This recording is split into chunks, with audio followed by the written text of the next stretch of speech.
अगं चल लवकर, उशीर होत आहे अक्कलकोटला जायला. आले आले आले. डोकं का खाजवायलीस? केस नाही धुलीस? अहो आज गुरुवार आहे, आज डोकं धुतलं तर चालत नाही. स्वामींचा म्हणजे आपल्या गुरूंचा आशीर्वाद राहत नाही. अक्कलकोटला जाऊन काय फायदा?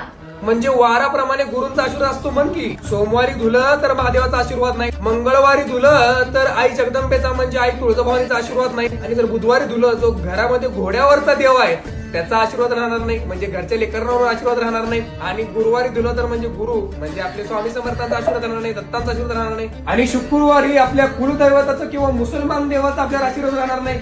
आणि शनिवारी म्हणजे पैलवानांवर किंवा आपल्या शरीरावर आपल्या हनुमानाचा आणि शनिदेवाचा आशीर्वादच राहणार नाही. आणि रविवारी आपल्या खंडोबाचा. मग आता जे स्वामी समर्थांच्या मठामध्ये किंवा अक्कलकोट मध्ये जे पुजारी ते दररोज केस धुतात ना, मग त्यांना स्वामींचा आशीर्वाद नाही लागत का?